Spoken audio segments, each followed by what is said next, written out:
2 araw pa masada.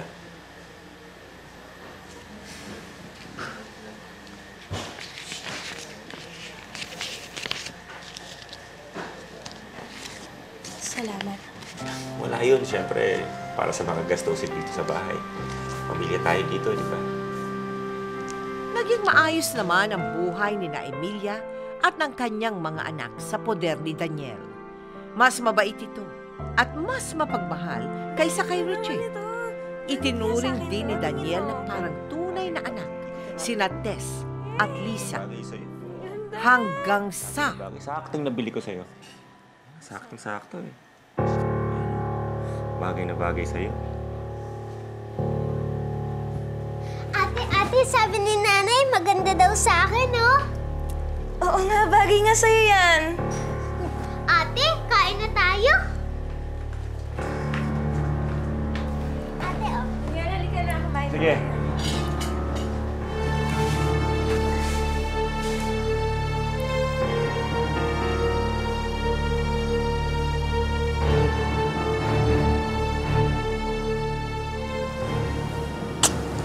Love you, Amy. Love din kita.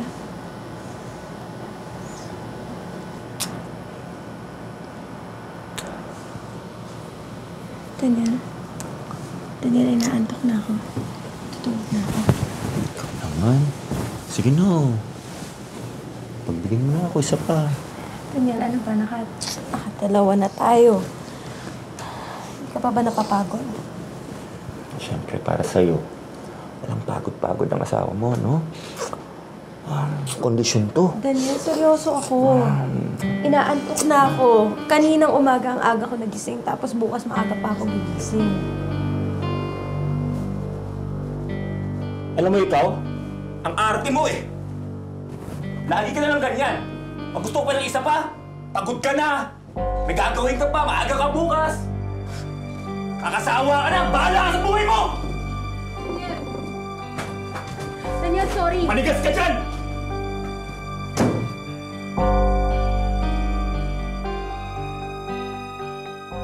Lisa? Lisa, anak?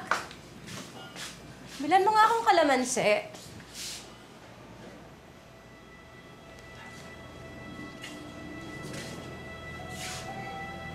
Lisa? Lulay, ano po yun? Hindi mo ba ako narinig? Inuutusan kita. Bumili ka ng kalamansi sa tindahan. Sige po.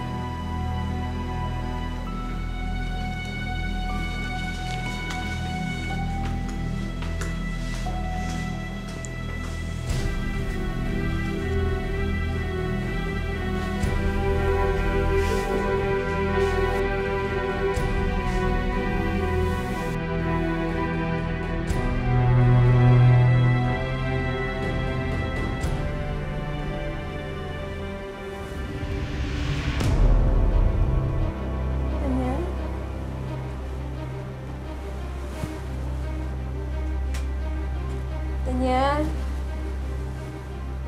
Daniel?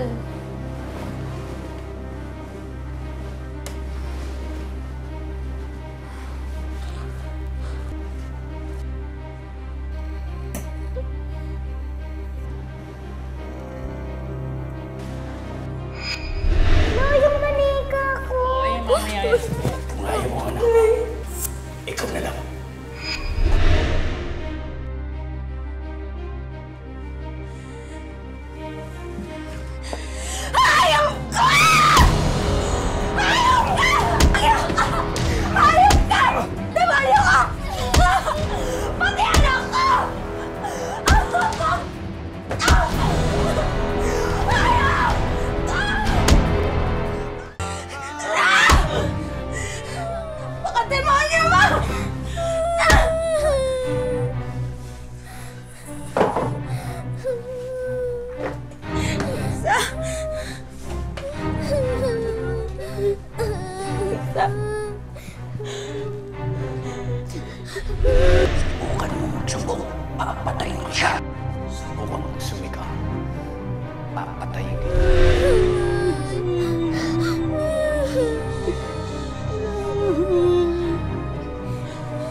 na natin umalis dito. Hayaan na natin umalis.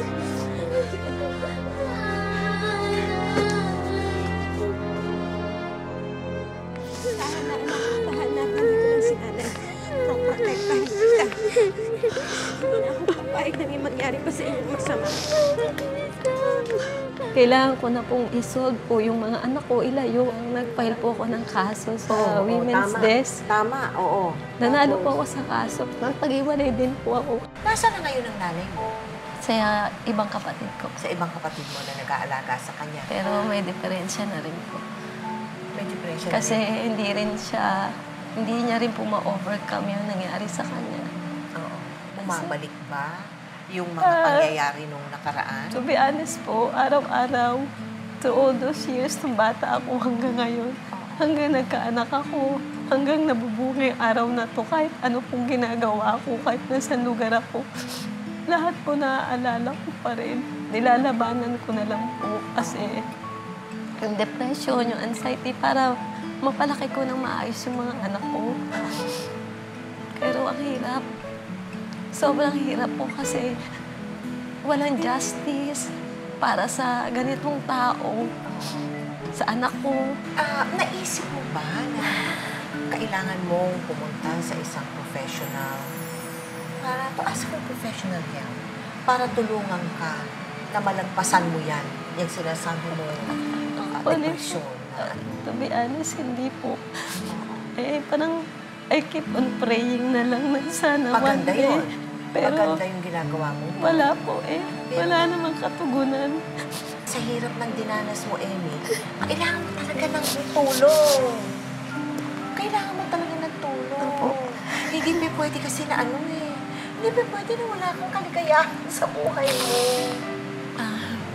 Pero alam mo, Emmy, natatapos. Natatapos yan. There is a way.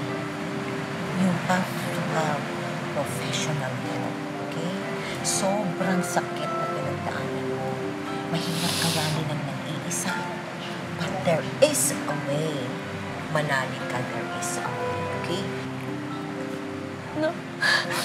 Bakit maluwag sa loob mo na ikwento sa akin at sa mga kababayan natin sa pamamagitan ng pagpakailanman yung kwento mo yan? Gusto ko pong malaman ng mga tao na may mga ganitong klaseng lalaki para po maging aware sila sa mga anak din nila susunod na maalagaan po nila na kahit papano maiwasan.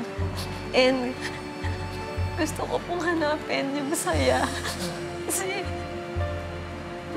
wala po akong katahimikan.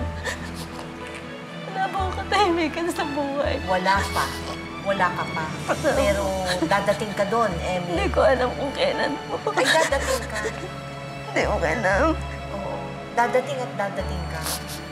At hahanap tayo ng tutulong sa'yo para dumating ka doon sa lalong madaling panahon. Okay? Ha? Ha? Sige, ha? Opo. Maraming salamat. Salamat po. You'll be okay. You'll be okay. Don't worry, ha? Po. You will be okay. Sabi ko sa'yo, tayo ay will work together. Okay? Thank you.